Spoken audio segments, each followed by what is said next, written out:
अमीर साक्षी और गरीब शिवम का प्यार शादी में बदल जाता है। साक्षी अपने गरीब ससुराल आती है। ठंड का मौसम होता है। साक्षी को ससुराल में अमीरों वाली सुविधाएं नहीं मिलती। उसे कई तरह की परेशानियों का सामना भी करना पड़ता है। दुल्हन के जोड़े में साक्षी अपने ससुराल में बैठी होती है। मिट्टी का कच्चा घर होने के कारण घर के अंदर बहुत ठंडक होती है। बाहर से ज्यादा ठंड तो घर के अंदर लग रही है। बाहर कम से कम हल्की धूप तो है। मैं दुल्हन के जोड़े में घर के बाहर भी नहीं जा सकती। साक्षी ठंड से कपकपा रही होती है, तभी उसकी सास तुलसी वहां आती है। क्या हुआ बहू, तूने इतनी मोटी शॉल ओढ़ रखी है, फिर भी तुझे ठंड लग रही है। माँ जी, इस मिट्टी के घर में बहुत ठंड लग रही है। अगर आप हीटर लगा देती तो मुझे थोड़ी राहत मिल जाती। बहू, हम गरीबों के घर में तुझे हीटर नहीं मिलेगा। हमारे पास ना तो हीटर खरीदने के पैसे हैं और ना ही बिजली का बिल भरने के। साक्षी देखती है कि घर के बाहर चूल्हा जल रहा होता है, जहां उसकी ननद मधु चूल्हे पर चाय बना रही होती है। वहां सारे मेहमान बैठे होते हैं। माँ जी, अगर आपकी इजाजत हो तो मैं भी बाहर चूल्हे के पास बैठ जाऊं। नहीं बहू, घर के बाहर जाकर बैठेगी तो अच्छा लगेगा क्या? मेहमान क्या कहेंगे कि तुलसी की बहू को जरा सी भी शर्म नहीं है। ठीक है माँ जी, मैं यहाँ कमरे में ही बैठी रहूंगी। कुछ देर बाद मधु साक्षी के पास चाय लेकर आती है। भाभी, ये लो चाय पी लो। ननद जी, अच्छा हुआ आप चाय ले आई। गरम चाय पीकर शायद मुझे राहत मिल जाए। यहाँ तो बहुत ठंड है। ऐसा लग रहा है जैसे ठंड के मारे मेरी जान ही निकल जाएगी। भाभी, मैंने चाय में लौंग और अदरक डाला है। इसे पीने के बाद आपको काफी गर्माहट महसूस होगी।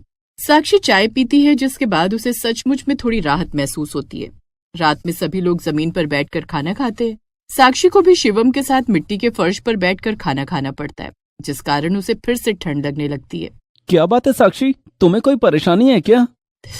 मिट्टी की फर्श बहुत ठंडी है। नीचे बैठकर मुझसे नहीं खाया जाएगा। मैं तुम्हारा खाना खाट पर लगा देता हूँ, तुम खाट पर बैठकर खाना खा लो। सभी मेहमान वहीं बैठकर खाना खा रहे होते हैं। शिवम की चाची सरिता कहती है, शादी होते ही बीवी का गुलाम बन गया। जब उसने तुझसे शादी की है तो गरीबी में रहने की आदत भी डालनी होगी। यहाँ हम सभी जमीन पर बैठकर खाना खा रहे और वो खाट पर बैठकर खाना खाएगी।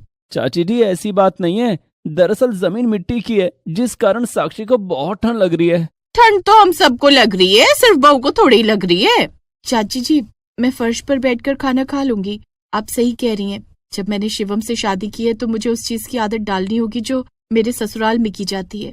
साक्षी किसी तरह से ठंडे फर्श पर बैठकर खाना खाती है, जिसके बाद मधु उसे उसके कमरे में ले जाती है। भाभी, ये रहा आपका कमरा, अब आप और भैया यहाँ आराम करो। साक्षी देखती है कि खाट पर घर का बना पतला सा एक मैट्रेस बिछाया हुआ था, जिस पर पुरानी सी लेकिन धुली हुई चादर बिछी थी। साक्षी उस पर बैठ जाती है। थोड़ी देर में शिवम कमरे में आता है। सॉरी साक्षी, ससुराल में पहले ही दिन तुम्हें चाची जी की कड़वी बातें सुनने पड़ी। कोई बात नहीं, गलती मेरी ही थी। जब घर के सभी सदस्य और मेहमान फर्श पर बैठकर खाना खा रहे थे तो मुझे अपनी परेशानियां बताने की क्या जरूरत थी कि मुझे ठंड लग रही है। चाची जी ने कुछ गलत तो नहीं कहा। जब मैंने तुमसे शादी की है तो तुम्हारे साथ तुम्हारी परिस्थितियों में रहने की आदत डालनी होगी। शिवम और साक्षी खाट पर सोते हैं, लेकिन साक्षी को खाट पर नींद नहीं आती है। वो रात भर जागती है और मन ही मन सोचती है कि या तो मुझे खुद को अपने गरीब ससुराल के हालात के साथ ढालना होगा या फिर हालात को बदलने की कोशिश करनी होगी। शादी के कुछ दिन बीत जाने के बाद तुलसी साक्षी से पहली रसोई का खाना बनाने को कहती है। वो उसे घर के बाहर बने मिट्टी के चूल्हे के पास ले जाती है। साक्षी बहू, तुम्हें सारा खाना यहाँ बनाना होगा। माँ जी, मैं यहीं खुले में खाना कैसे बनाऊंगी? भाभी, हम लोग हर मौसम में यहाँ खुले में खाना बनाते हैं। हमारे पास और कोई जगह नहीं है ना हमारा घर इतना बड़ा है कि हम घर के अंदर रसोई बना सके। साक्षी घर के बाहर खुले में खाना बनाने लगती है, लेकिन थोड़ी देर में बारिश होने लगती है और चूल्हे पर पानी पड़ने से चूल्हा ठंडा हो जाता है। माँ जी, बारिश के कारण चूल्हा ठंडा पड़ गया। अब खाना कैसे बनाऊं? अब बारिश के रुकने का इंतजार करना होगा। हमारे पास और कोई रास्ता नहीं है। साक्षी बारिश रुकने का इंतजार करती है, लेकिन शाम तक बारिश होती रहती है। शाम को जब बारिश रुकती है तो घर के बाहर पानी जमा हो जाता है। शाम को जब शिवम काम से घर लौटता है। आज घर में खाना नहीं बना है क्या? खाना कैसे बनता? पूरे दिन तो बारिश होती रही और अब बाहर पानी जमा हो गया है। बारिश और ठंड के मौसम में ऐसा ही होता है। अक्सर खाने की छुट्टी हो जाती है। और आज तो बहू की पहली रसोई थी, लेकिन बहू अपनी पहली रसोई की रस्म भी पूरी नहीं कर पाई। कोई बात नहीं, बहू की पहली रसोई कल हो जाएगी। दूसरे दिन भी घर के बाहर लगा पानी ठीक से नहीं निकल पाया था, लेकिन किसी तरह से साक्षी खाना बनाती है। साक्षी घर के सभी सदस्यों को खाना परोसती है। बहू ने खाना तो बहुत अच्छा बनाया है। ऐसा लग रहा है जैसे बहू अपने मायके में खाना बनाती आई हो। पिताजी, मैंने मायके में कभी खाना नहीं बनाया, लेकिन मेरी माँ ने मुझे समझा दिया था कि खाना कैसे बनाना है। लेकिन बाहर खाना बनाने में बहुत दिक्कत हो रही थी। बारिश का पानी जमा होने के कारण ठंड ज्यादा लग रही थी और मच्छर भी हो गए हैं। बहू, अब हमारे पास बस यही जगह है, इसी में तुझे सब करना पड़ेगा। खाना खाने के बाद जब साक्षी और शिवम अपने कमरे में जाते हैं तो साक्षी शिवम से कहती है, शिवम, अगर हम अपना पक्का मकान बना ले तो कैसा रहेगा? लेकिन पक्का मकान बनाने के लिए हमारे पास पैसा कहाँ है? मैंने हमारी शादी के लिए पहले से ही उधार लिया हुआ है और हमारे पास यही थोड़ी सी जगह है। पक्का मकान बना भी लिया तो 2 ही कमरे बन पाएंगे। माँ ने मुझे शादी में जो गहने दिए थे मैं उसे बेच दूंगी। मेरे पास कुछ पैसे भी है, उससे हमारा मकान पक्का बन जाएगा। नहीं साक्षी, मैं खुद तो तुम्हें कुछ दे नहीं सकता। तुम्हारी माँ ने जो गहने दिए उन पर सिर्फ तुम्हारा अधिकार है। गहने तो फिर बन जाएंगे, लेकिन एक बार हमारा पक्का मकान बन गया तो हमें ठंड में ज्यादा परेशानी नहीं झेलनी पड़ेगी। साक्षी शिवम को राजी कर लेती है और शिवम साक्षी के गहने बेच देता है। साक्षी उसे कुछ पैसे भी देती है और उससे शिवम 2 कमरों का पक्का मकान बनवाता है। साक्षी के कहने पर शिवम छत पर ईंटों का एक शेड भी बनवा देता है। हमारा पक्का मकान बन गया है, यकीन ही नहीं हो रहा है। ये सब साक्षी की वजह से हुआ है। लेकिन भाभी, आपने छत पर ईंटों का शेड क्यों बनवाया है? तुम बस देखती जाओ मधु। साक्षी कुछ मिट्टी लेकर आती है और उसे गीली करके शेड के नीचे मिट्टी का चूल्हा बनाती है। छत पर मिट्टी का चूल्हा बना दिया। माँ जी, अब मैं छत पर ही खाना बनाया करूंगी। घर के बाहर जमीन पर कुछ हरी सब्जियों के पौधे लगा दूंगी। साक्षी मिट्टी के चूल्हे के पास ईंटें रखकर स्लैब बना देती है, जिस पर वो राशन के डब्बे सजा देती है। अब साक्षी छत पर मिट्टी के चूल्हे पर खाना बनाने लगती है। घर के बाहर जमीन पर मिट्टी डालकर वहाँ हरी भरी सब्जियों के पौधे लगा देती है। कुछ वक्त बाद उन्हें घर की हरी सब्जी भी खाने को मिलने लगती है। साक्षी बहू के आने के बाद से घर में कितना बदलाव आ गया है। हमारा पक्के का मकान भी हो गया और घर में हरी सब्जियां भी उगने लगी हैं। कुछ दिनों बाद साक्षी अपने सास ससुर के सामने नौकरी करने की इच्छा जताती है। बहू, तुझे ससुराल आकर इतनी मेहनत करनी पड़ रही है। तूने अपनी पूरी जिंदगी ऐशो आराम में बिताई है और अब तुझे घर चलाने में शिवम की मदद करने के लिए नौकरी करनी पड़ेगी। तो इसमें बुरा क्या है पिताजी? अब यही मेरा घर है और आप लोग मेरे परिवार हैं।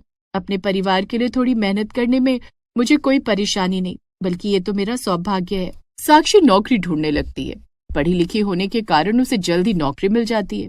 कुछ दिनों के बाद साक्षी की चाची सास सरिता उसके घर आती है। वो देखती है कि साक्षी के आने के बाद घर का काया पलट हो गया और साक्षी शिवम के साथ नौकरी पर जा रही है। साक्षी के ऑफिस जाने के बाद घर का काम मधु और तुलसी कर रहे हैं। अमीर बहू ने काम से बचने के लिए नौकरी करने का बहाना ढूंढ लिया। तुम दोनों को काम पर लगाकर खुद बाहर चली गई। भाभी, साक्षी ने हमें काम पर नहीं लगाया। वो तो इस घर को संवारने के लिए खुद दिन रात कड़ी मेहनत कर रही है। चाची, भाभी ने अपनी शादी के गहने बेचकर पक्का मकान बनवाए। पक्के मकान में हमें ठंड कम लगती है। जब से साक्षी बहू बनकर हमारे घर आई है, हमारे तो भाग्य ही खुल गए। भगवान ऐसी बहू सबको दे। सबके मुंह से साक्षी की तारीफ सुनकर सरिता समझ जाती है कि यहाँ उसकी दाल नहीं गलने वाली है। इधर साक्षी हर महीने अपनी सैलरी लाकर तुलसी के हाथों में रख देती। साक्षी बहू, अब तू भी छत पर एक अच्छी सी रसोई बनवा ले। कब तक मिट्टी के चूल्हे पर खाना बनाती रहेगी? माँ जी, मिट्टी के चूल्हे पर खाना बनाना मुझे अच्छा लगता है। जब मैं मिट्टी के चूल्हे पर खाना बनाती हूँ तो पूरा परिवार चूल्हे के पास बैठा होता है। यही वो समय होता है जब हम सब इकट्ठा होते हैं और आपस में बातें करते हैं।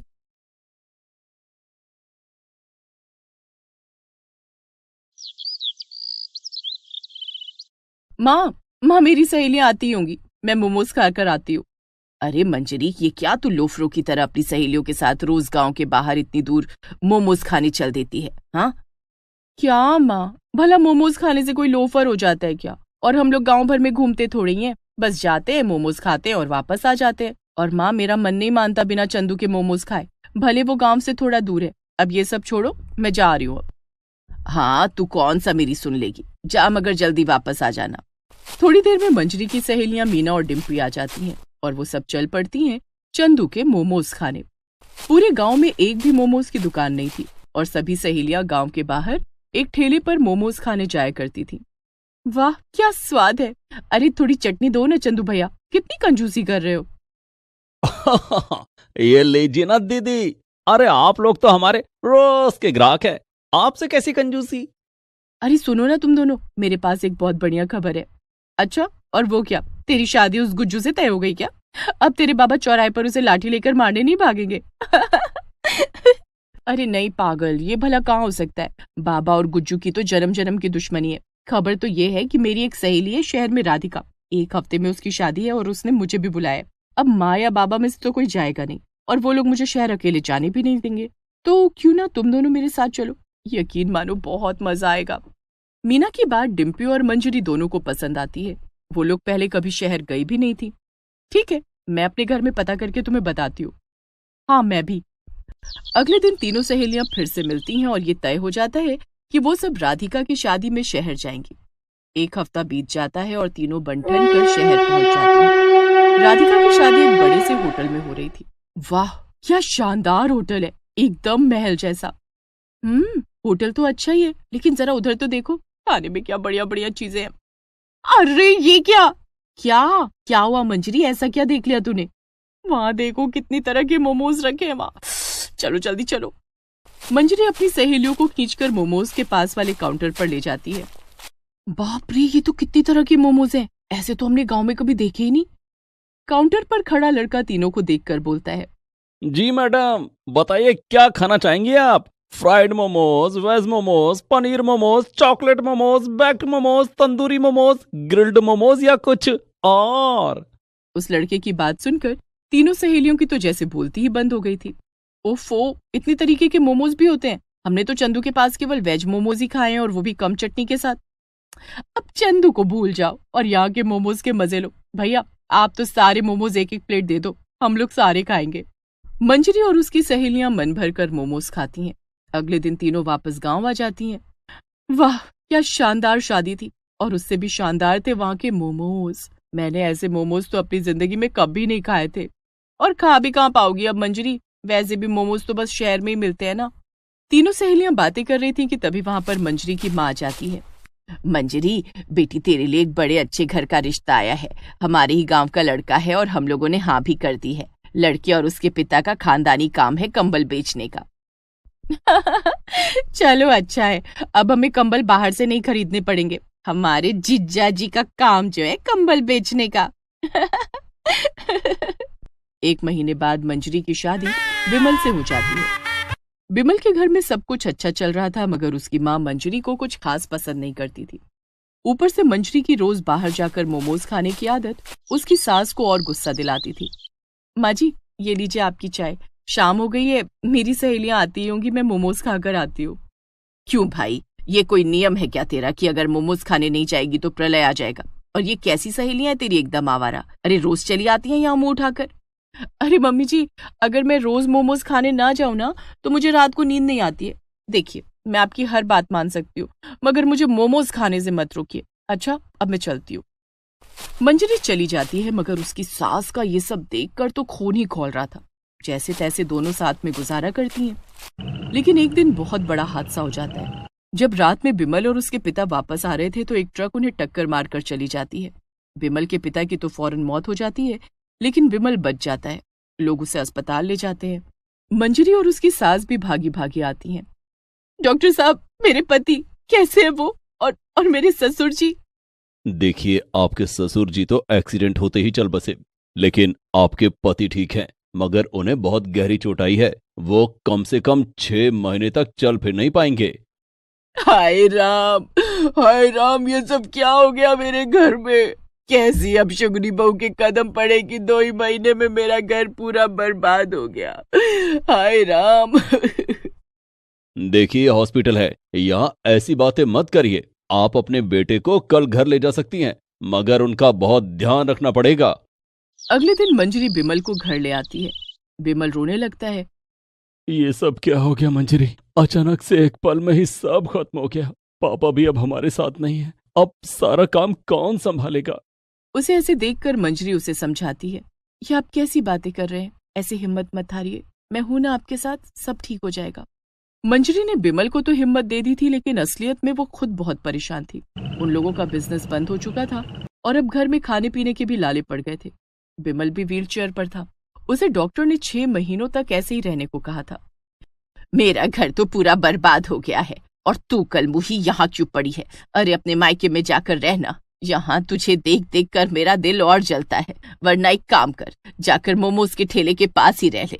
वैसे भी तेरा मन तो वहीं लगता है ना। मम्मी जी, आप फिर शुरू हो गई। मैंने आपसे कहा ना कि मैं नहीं जाऊंगी विमल जी को ऐसे छोड़कर। मंजरी आगे कुछ बोलने ही जा रही थी कि तभी उसके दिमाग में एक ख्याल आया। मोमोज? वाह, अब तुझे सच में मोमोज खाने हैं। बहुत बढ़िया, शाबाश। नहीं, मोमोज का ठेला। मैं मोमोज का ठेला लगा सकती हूँ। इससे मैं अपना घर चला लूंगी और विमल जी, आपकी चिंता भी कम हो जाएगी। क्या ऐसा सच में हो सकता है मंजरी? ये तू क्या बकवास कर रही है? अब तू सड़कों पर मोमोज बेचेगी और हमारे घर की बेइज्जती करवाएगी। माँ, बस भी करो। यहाँ घर में खाने तक के लाले हैं और तुम्हें इज्जत की पड़ी है। मंजरी, मैं तुम्हारे साथ हूँ। तुम अपना काम शुरू कर सकती हो। ठीक है, मैं अभी वापस आती हूँ। मंजरी की सास मना करती है, लेकिन वो फौरन अपनी सहेली डिम्पी के घर गई। उसने मीना को भी वहीं बुलवा लिया। फिर उसने दोनों को अपने इरादों के बारे में बताया। देख मंजरी, मैं तेरी हालत समझ सकती हूँ, लेकिन मुझे एक बात बता, गांव में कोई हमारे मोमोज क्यों ही खाएगा? अरे चंदू के बनाए मोमोज के आगे गांव में किसी के मोमोज की दुकान नहीं चलती है। वो तो इसलिए क्योंकि अभी तक किसी ने वैसे मोमोज खाए ही नहीं जैसे हम लोगों ने खाए हैं। क्या मतलब तुम्हारा? याद नहीं जो मोमोज हमने तुम्हारी सहेली की शादी में खाए थे? वैसे मोमोज सारे गांव में कोई नहीं बनाता और ना ही कभी किसी ने खाया होगा, तो क्यों ना हम वैसे ही मोमोज बनाए। अरे वाह, ये तो सच में बहुत अच्छा रहेगा। लेकिन तुम्हें वैसे फ्राइड तंदूरी और बाकी तरह के मोमोज बनाने आते हैं? नहीं आते तो सीख लेंगे ना। सिर्फ एक फोन ही तो चाहिए सीखने के लिए, वो तो हमारे पास है ही। और तो और दोस्तों, चंदू की मोमोज की दुकान गांव के बाहर है, हम सब के घरों से कितनी दूर। अगर गांव में यहीं पर दूसरी मोमोज की दुकान होगी तो भला सब इतनी दूर क्यों जाएंगे। ठीक है मंजरी, हम दोनों तुम्हारा साथ जरूर देंगे। तो तुम दोनों वो सारे मोमोज कैसे बनाते हैं वो देखो, तब तक मैं माँ के पास से होकर आती हूँ। मंजरी अपनी माँ के घर जाती है और सब कुछ उन्हें बताती है।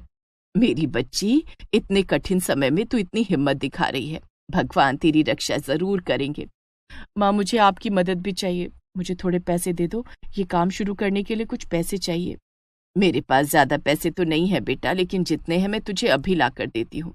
मंजरी की माँ उसे थोड़े से पैसे दे देती है। वापस जाकर मंजरी और उसकी सहेलियां मोमोज बनाने का सारा सामान और एक छोटा सा तंदूर खरीद लेती हैं। फिर तीनों मंजरी के ससुराल पहुंच जाती हैं। सामान तो आ गया है, अब ये बताओ कि ये मोमोज हम लोग कहाँ ले जाकर बनाएंगे और बेचेंगे? हमारे पास कोई दुकान या ठेला तो है नहीं। डिम्पी की बात सुनकर मंजरी सोच में पड़ जाती है, लेकिन तभी विमल बोलता है। कहीं क्यों जाना, यहीं घर के बाहर बेचो ना। अरे वाह, ये तो अच्छा रहेगा। ऐसे में आपका ख्याल भी रख पाऊंगी और कहीं दूर भी नहीं जाना पड़ेगा। क्या? नहीं, ये तमाशा मैं अपने घर के बाहर नहीं होने दूंगी, कभी नहीं। माँ, वो लोग इतनी हिम्मत दिखा रही हैं तो तुम भी थोड़ी तो समझदारी दिखाओ। किस दुनिया की परवाह है तुम्हें? कोई आया हमारी मदद करने? नहीं ना, तो फिर चुपचाप मंजरी जो कर रही है उसमें उसका साथ दो। सरला के मना करने के बाद भी मंजरी, डिम्पी और मीना मिलकर एक टूटा फूटा पलंग घर के बाहर डाल देती हैं। डिम्पी मोमोज के लिए आटा गूंथने लगी और मीना सब्जियां काट रही थी। मंजरी मोमोज के साथ की चटनी बनाने लगी। देखते ही देखते मंजरी और उसकी सहेलियां मिलकर 5 से भी ज्यादा तरह के मोमोज बना लेती हैं। कुछ लोग आकर उनके मोमोज चखने भी लगते हैं। अरे वाह, ये तो बड़े ही कमाल के मोमोज हैं। ऐसे मोमोज तो हमने पहले कभी नहीं खाए। और कहीं और खाएंगे भी नहीं भैया, ये मोमोज बस हमारे पास ही मिलेंगे। जाइए और अपने दोस्तों को भी लेकर आइए, हमारी दुकान पर सबसे अलग मोमोज मिलते हैं। ऐसे ही गांव के कई सारे लोग मंजरी की दुकान पर मोमोज खाने आते हैं। चंदू की दुकान के लोग भी आ जाते हैं। ये सब देखकर सरला को अपनी गलती का एहसास हो जाता है। शाम को मंजरी के बनाए सभी मोमोज बिक जाते हैं। वो सरला और विपुल से कहती है, ऐसे ही काम चलता रहा तो हमारी सारी परेशानियां दूर हो जाएंगी। माँ जी, ये लीजिए मेरी पहली कमाई। सरला की आंखों में आंसू आ जाते हैं। माफ करना बहू, मैंने तुझे इतना भला बुरा कहा, फिर भी तूने मेरे और मेरे बेटे के लिए इतना कुछ किया। अब से मैं तुझे नहीं रोकूंगी, तुझे जैसा ठीक लगे वैसा ही करना। फिर क्या था, सारे गांव में मंजरी के बनाए मोमोज के चर्चे हो गए और मंजरी ने अपने घर के हालात फिर से अच्छे कर दिए। Please subscribe this channel.